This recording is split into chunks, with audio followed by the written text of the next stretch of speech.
Hello and welcome. My name is Ted Stewart. We're going to go ahead and get started on today's webinar. Today's webinar is on RISI. We're going to be talking about an overview.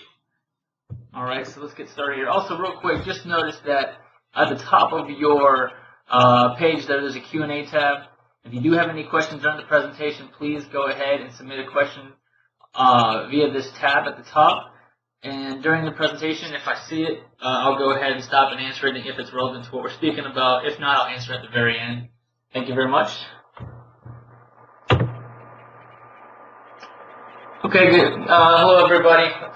This is Ted Stewart. I am a project manager for XDev, and I've also taken on the task to help manage the CFSE program and now also the RISI program. A few of the areas of my expertise is I have a manufacturing background. I'm also a green belt in Lean Six Sigma. I worked for Harris Corporation, also Lockheed Martin, before joining XDev roughly a year and a half ago. Today, we are working on improving the RISI program. Basically, RISI, and we're going to speak a lot about it, but we're bringing more awareness to companies, corporations, and even individuals to help protect them against intentional and also unintentional cyber attacks. Some of the topics that we're going to be speaking about today is basically, why RISI, and really, what is RISI? How safe are you? The annual report, and also our new website release. So what is RISI and how does it work? Well, RISI obtains security incident data from 3 different sources. The first one is our main area that we love to get our information, and that's from a private source. This is obviously not public. It's through these private incident reports submitted by members. Okay, and historically, members include those who use industrial automation. They're engineers, operators, security professionals, and automation vendors. The second way we get information is simply having our RISI analysts continually search the public sources, such as legal databases, news groups, the internet for indications of public reported incidences, and one of the more known incident out there is Heartbleed. And finally, another way that we're able to get information is collected through the data sharing agreements. We have some strategic partner organizations, and one of them many people will know of is ISAC, which is Information Sharing Analysis Centers.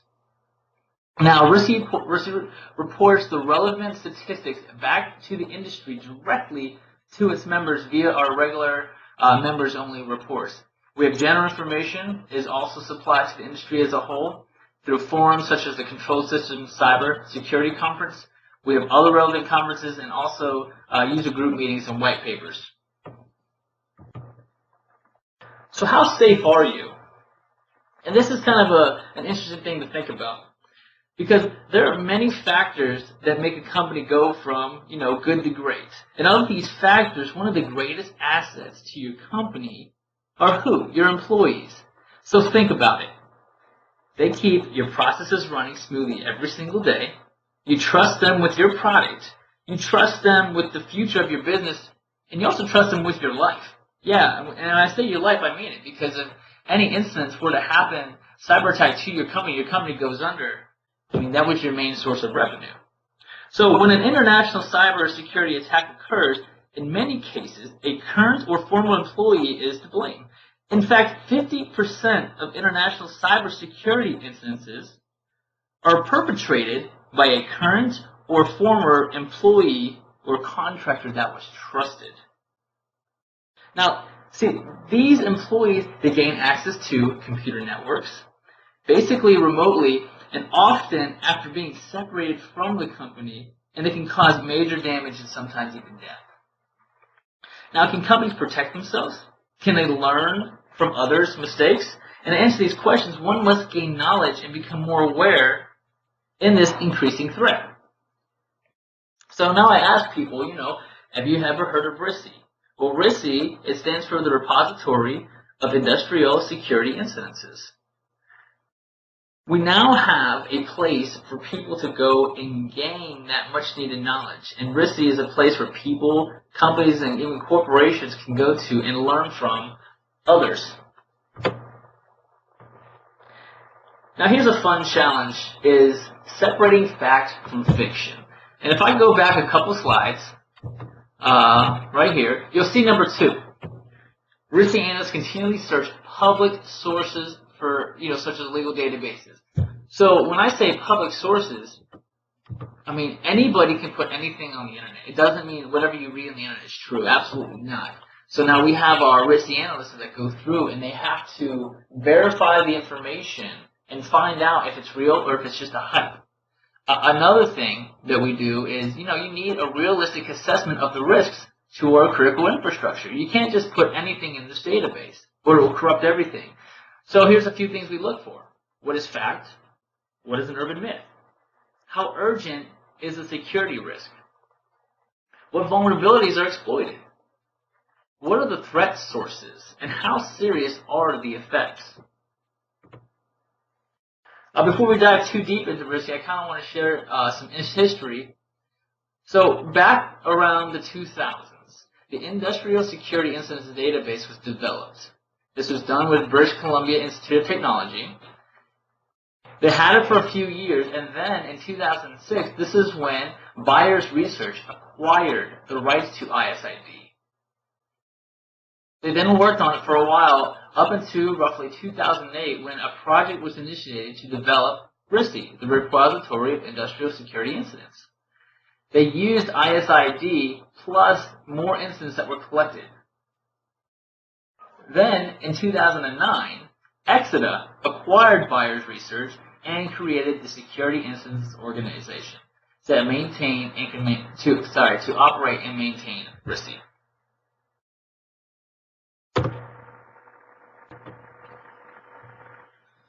So the mission statement of the Security Incidents Organization, well, it's to collect, track, and analyze, and share high-value information regarding industrial cybersecurity incidents that directly affect SCADA, manufacturing and process control systems, so member companies can learn from the experiences of others, they can gain a realistic understanding of the risks associated with industrial cyber threats, and they can adapt their current security policies to reflect the changing dynamics of industrial cybersecurity.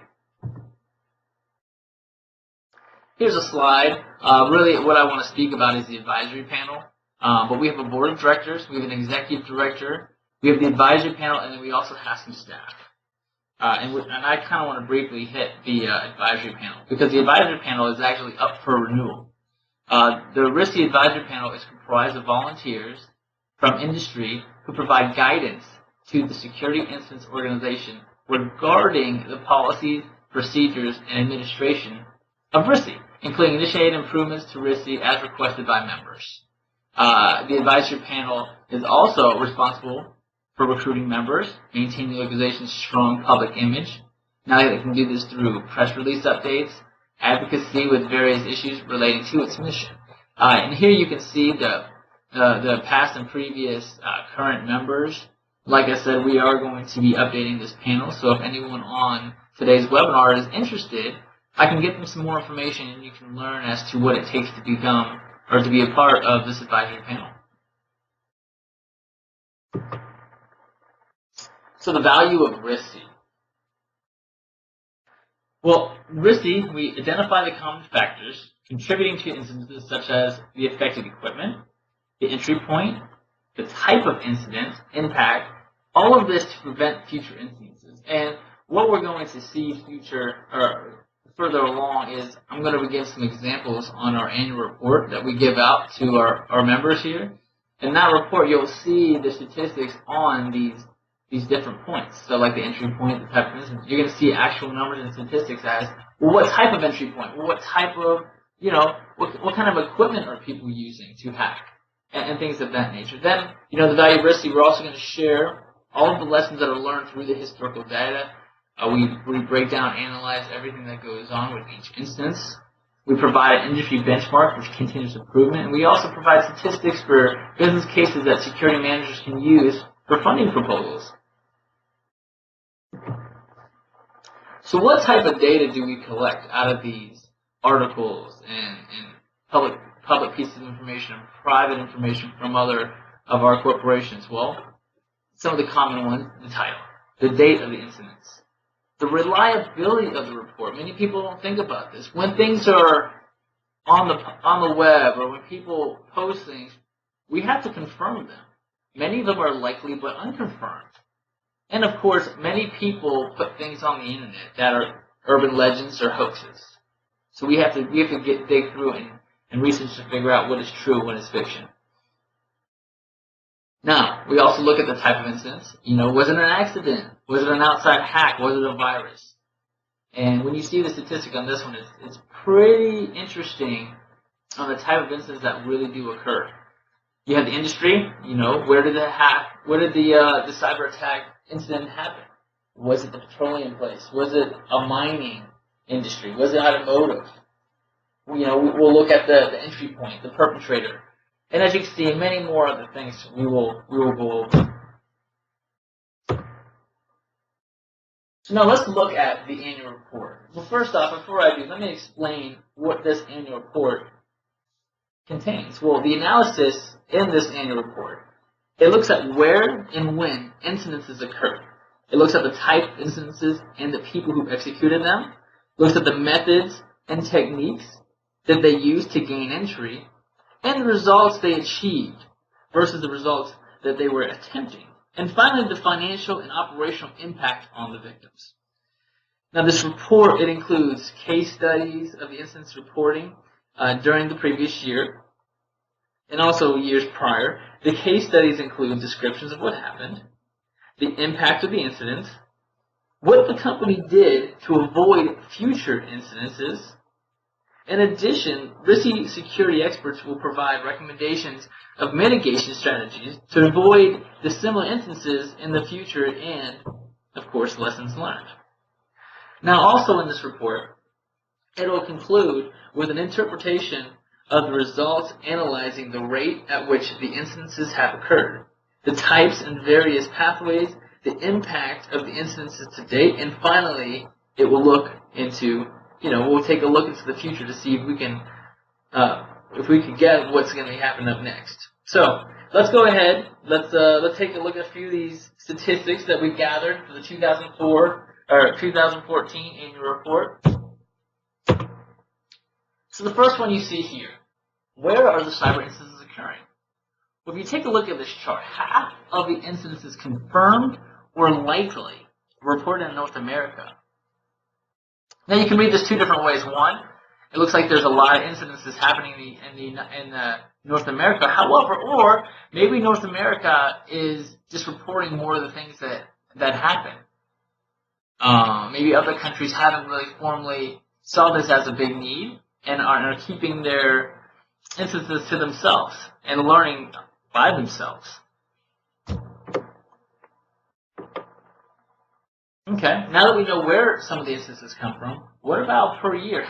What happens? Well, as you can see here, we've been collecting articles all the way back since 1982. And over the courses, the trend has been going up and up and up. I do want to notice that we did hit a peak in 2003. You can see how many confirmed instances there are.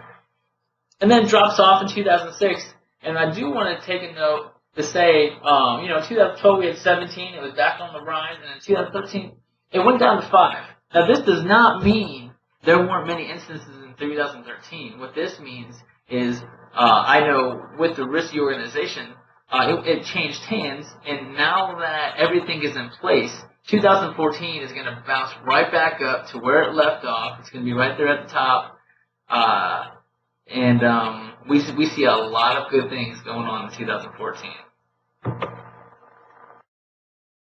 So what type of industry? Now that we know where things happen, how many instances happen that are confirmed a year, but where? What industry are they happening? Well, as you can see at the bottom of the chart, transportation, power and utilities, and petroleum, those are the top 3 where most cybersecurity instances occur.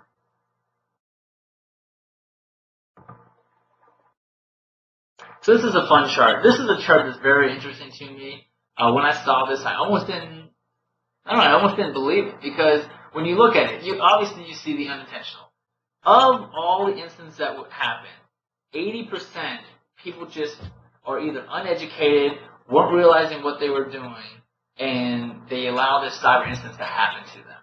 20%, however, the intentional ones, look on the blue pie chart. It's basically a 50-50 split. 50% of the people, or 48% of the people, were insiders. So they intentionally, working for a company, wanted to do harm to that company.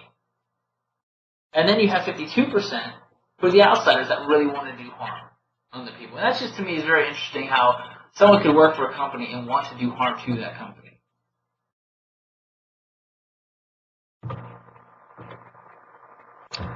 So, now we've broken down more information. What about the perpetrator? Who are they? What do they do?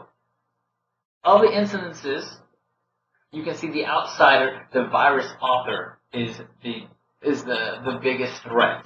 And right there, number 2, very interesting, the insider, the current employee. And as you read through, you can see some of the other ones. The top 3, obviously a hacker. So you have the hacker, the current employee, and a virus author. Okay, well now that we know who, what about what type of incidents usually happens? I don't think this one is much of a surprise. Malware is huge. Even the controller SCADA system failure is another top one. And you can see malware basically meaning viruses, trojans, worms. Usually can enter through unsecure internet connections, people's email accounts with attachments. Nowadays, people are doing a much better job where they'll warn people if they feel there's something that's corrupt or a virus. Many people are doing a much better job, but it still gets in. People still get affected. So, now that we know who, now that we see what types, but where's the access method? How are these security incidents coming through? Well, as you see here, the remote access. 32.1% is the primary method of the access resulting in security incidences. Obviously, this isn't surprising because we did another statistic and we found that 57.1% of people that were surveyed indicated that remote access to the control system is allowed at their facility. So that means anybody can get on here and put in whatever they want to put in, whatever virus.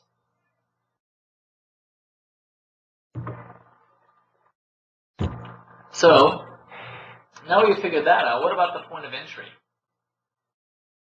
In many cases, the point of entry was documented as you can see here, none or unknown. And the reason why we have many cases that are none or unknown is because companies and people individually, they still don't want to let other people know that something occurred to their company. Oh no, my company can't get hacked. And when it does, they don't tell anybody. Why? Because they feel that they're vulnerable and, it's going to look badly upon their company.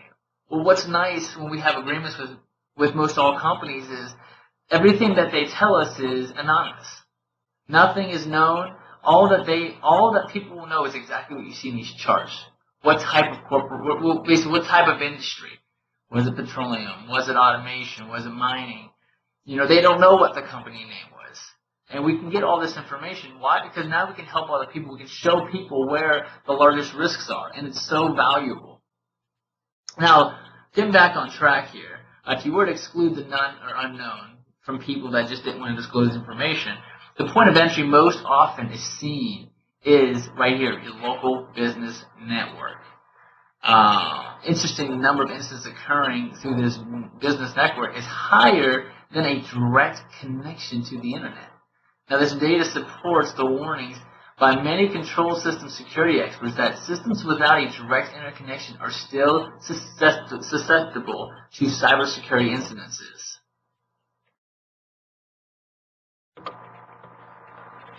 So now, what equipment is usually involved with the cyber attack? And this one, again, no big surprise. The equipment most often affected in industrial security incidents is the industrial computer, which is how most Windows servers and clients are categorized.